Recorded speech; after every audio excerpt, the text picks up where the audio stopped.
From the Toronto Star, I'm Rudgy Mudler, and this matters.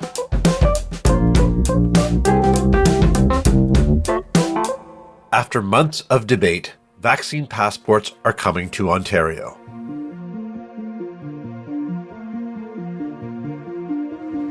Despite admitted reluctance, the Ontario government relented and announced the details of this province's vaccine passports program, which will come into effect on September 22nd. Some critics feel that it is late and there are some inconsistencies in the plan. That said, there are growing protests across the country about these types of measures. With the Delta variant causing cases to rise, schools returning, and warnings about a difficult fall, many hope a vaccine certificate can be another tool to help raise vaccination rates and avoid another lockdown. But by design, they will also prove divisive in our society. Rob Ferguson is a Queen's Park reporter for The Star. He joins us to discuss Ontario's recently announced vaccine passport system.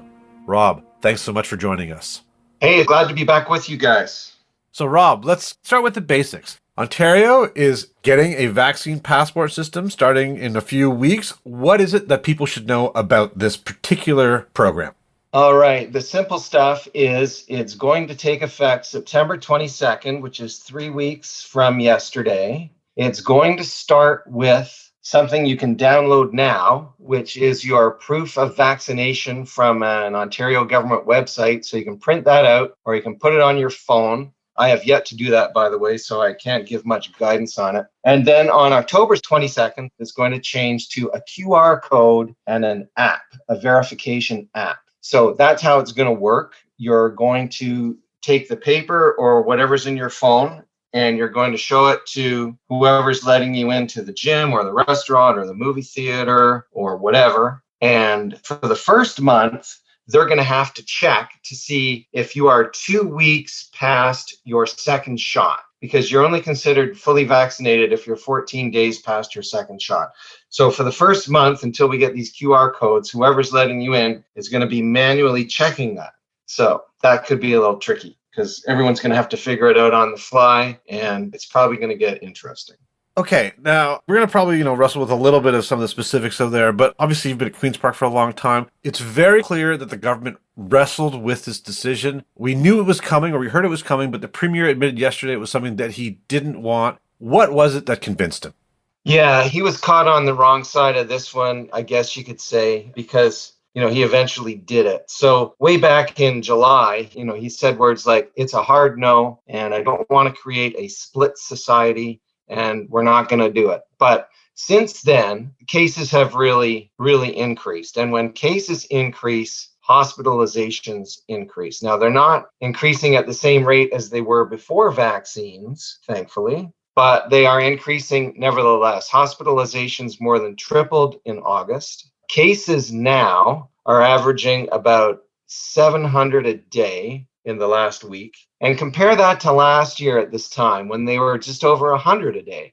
So they're, 6 or 7 times higher. And yet we've got almost 77% of people over 12 in Ontario fully vaccinated. Last summer, with just over 100 cases a day, we had no vaccinations. So that tells you how much more dangerous the Delta variant is, how much more contagious it is.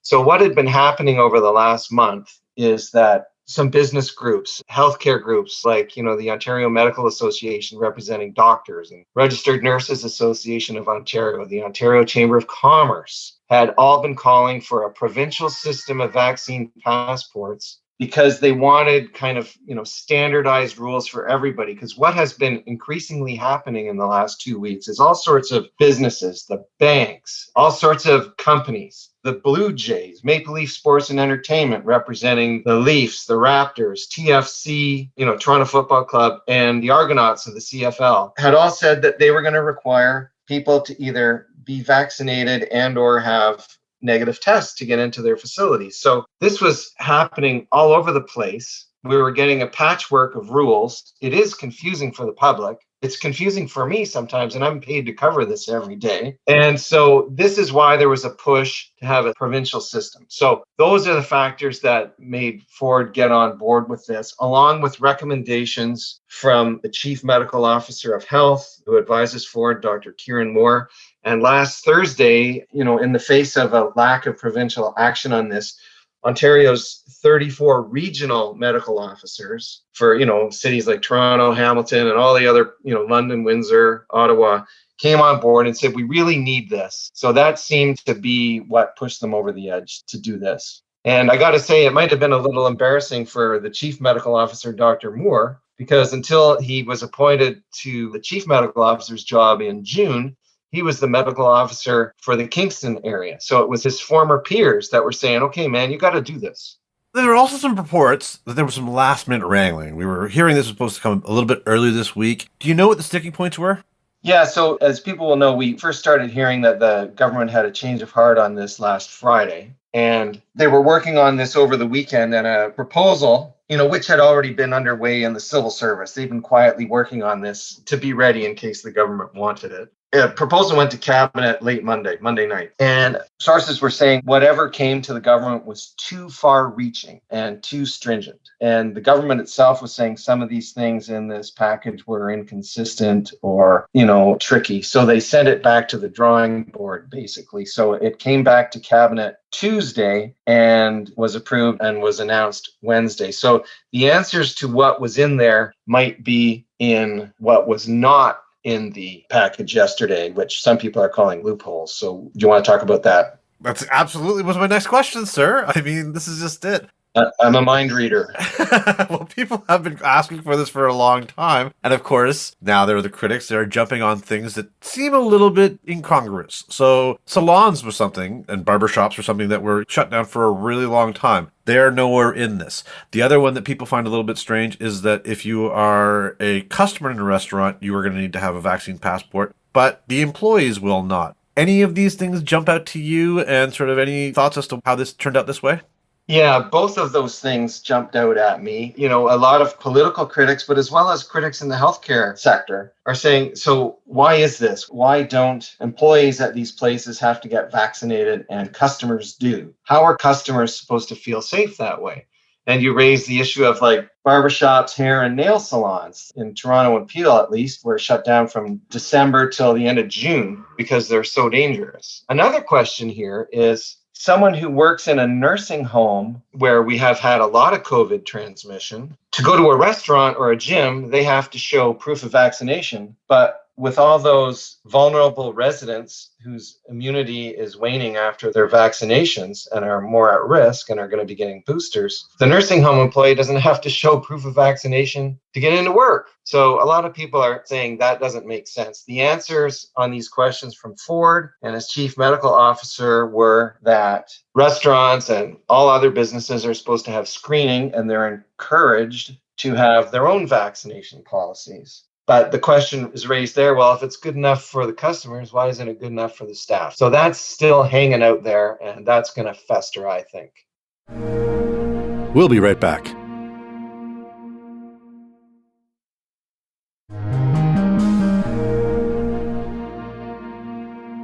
For the most part, I think the list of these things makes some sense. And again, another weird one is retail shopping, because it's another sort of weird omission to me. But it doesn't change things like mask mandates or capacity limits or even vaccine mandates from employers, right? And of course, the real goal here is to still aim and push to get more people to get vaccinated, right? Yeah, that's exactly the goal. Like I said before, we're at 77% almost of eligible people over age 12 fully vaccinated. The science table advising Ford yesterday said we need to get substantially higher than 85% vaccination rate to stave off a lockdown in the fall. Because when you think of it, only about barely 2/3 of all Ontarians, including kids under 12, are vaxxed. So we've got almost 15 million people. That leaves about 5 million people who aren't vaccinated. That leaves a lot of room for COVID to run, especially with this highly contagious Delta variant, which we were talking about earlier. And vaccination rates have really slowed. Some might even say they've stalled, because the progress it used to be moving by miles a day, and now it's moving by, feet a day. That's the kind of situation we're in. So a lot of the critics are saying if Ford had announced this 2 or 3 weeks ago, we'd probably have a higher vaccination rate to provide more protection with kids going back to school next week. So there's that. And, you're asking about why aren't shopping malls or, retail shopping included. They decided not to go that way. They said that the data doesn't really show a lot of transmission in those places right now. So with this original policy, they're aiming at higher risk indoor settings like gyms, like movie theaters, and all those things. So that's where they are now. The chief medical officer said if things get worse, which the modeling from the science table predicts, then they could add more places to this list where you have to be vaccinated to get in. What is not included is churches, other places of worship, and essential retailers. You're never going to have to show proof of a vaccination to get into a grocery store or a drugstore or to get medical care, those kinds of things. They just can't do that. But bear in mind, like you say, the indoor mask mandates are still here. The capacity limits, like 50% on gyms and movie theaters, they're still here. They're going to watch to see how the infection levels go, what the data shows about spread, to see if they can lift those capacity limits. Okay, Rob, this government was very concerned about not creating, their words, a split society. And of course, they've been very concerned about political fallout from this. And I get this, because to the vaccinated majority, vaccine passports are a no-brainer. But obviously, many conservatives have been very careful about this issue. And the anti-vax community is vocal and arguably getting louder, particularly in Ontario. Any thoughts on how the government tries to navigate these sentiments moving forward? Yeah, I think it is going to get trickier and a little more divisive. Bear in mind, though, that with so many people vaccinated and more people likely to get vaccinated, for example, in France, in BC, in Quebec, where they've announced vaccine passports, they've had a big uptick in vaccination levels. So the number of people opposed to getting vaccinations is going to shrink. But on the other hand, the anti-vax community, while shrinking, is probably going to get more vocal. Yesterday, we saw protests in all sorts of places across Canada. There were protests outside hospitals in Vancouver, for example, over the BC Vax passport. Here in Toronto, we had a protest outside the hospitals just south of Queen's Park at University Health Network. And then they moved up to the legislature while Ford was having his news conference inside, and there were about 100 or 200 people there. So, that's not a huge number, but they were loud. And what remains to be seen is, will some of these anti-vax protests still keep focusing on individual restaurants or businesses? In the Toronto Star, as we've had some stories lately about restaurants that have been targeted by anti-vax groups for loud and vocal protests on their patios because the owners have expressed support for vaccination passports and or vaccination. And, diners on the patio have been mixing it up verbally with some of the protesters. So it's probably going to get a little more tense. The business community is hoping that now that we have like a provincial system, that the angst will focus on the government and not on the individual businesses. This is the trickiest part of this whole thing. What do we know about enforcement? Yeah, there's still a lot to know about enforcement. We got some bare bones details yesterday. It's going to be enforced by municipal bylaw officers who can be called or will be roaming around. If someone decides to try to pass a fake vaccine certificate, they could get a fine of about $750 to start. If a business is doing something squirrely, then fines for them start at $1,000, if they're letting people in when they shouldn't, whatever. We're also expecting some educational enforcement, so to speak, by Ministry of Labor inspectors. And, if the young man or the young woman who's at the front of the restaurant checking someone's vaccine record and sends them away and there's some kind of a confrontation or scuffle, of course, the people are free to call the police. But apparently police are not going to be out enforcing this just on their own. It would be on a complaints basis if something gets on the spicy side of things. That sounds like sort of a powder keg that's just probably going to blow. But anyways. It could. Hopefully not. I mean, the premier is saying, look, people, this is our decision. Don't give the businesses a hard time. The people you'll be dealing with to get into the gym or the movies, they're just doing their job. So if you want to protest, come to Queen's Park and protest, but don't mix it up on the scene. And, I think most people will be reasonable and a small minority will not. So, Rob, here's the thing. The premier has been facing criticism for two things. Waiting a long time to implement things that are happening in other jurisdictions, like vaccine certificates, and for keeping a bit of a lower profile recently. I'm curious what the sense of this is at Queen's Park and whether they're hearing this criticism, because I think the latter part, the lower profile, is a stark change to how front and center he was during the first few waves of this pandemic. So it does feel like a strategic shift. What do you think about that? Yeah, I think you're hitting the nail on the head there. I mean, he was out all the time. He was the face of the pandemic. Since the last couple of months, they've decided to let the new medical officer, Dr. Moore, handle most of the news conferences or a lot of the news conferences. And Premier Doug Ford's been keeping a lower profile. I mean, to be fair, the guy probably needed a rest. And on the other hand, he's been out touring parts of Ontario. He spent a fair amount of time up in Northwest Ontario recently, but his presence has been noticeably absent. And it wasn't such a big deal in July because he was out a few times, but in August, he pretty much disappeared. He wasn't doing news conferences in Toronto. He wasn't taking questions from us. This is at the same time that cases were starting to skyrocket and people were saying, where is the premier? What is going on? We all knew that a federal election was looming and was, eventually called. So he's also keeping a low profile on the federal election campaign because last time, you'll remember in 2019, Liberal leader Justin Trudeau, campaigning for re-election, really used Ford as a target. And Ford said a few things and it did not help the federal Conservatives. So he's keeping a low profile this time, although yesterday he was taking shots at the federal government for not having an international vaccine passport for Canadians to use internationally that the province had said it would piggyback on or could piggyback on for domestic purposes. So here we are. He was back out yesterday. Presumably we'll see him again before too long, but the federal election runs until September 20th, so maybe he will stay in the shadows. Rob, this has been really fantastic for us. Is there anything I didn't ask that you think our listeners should know?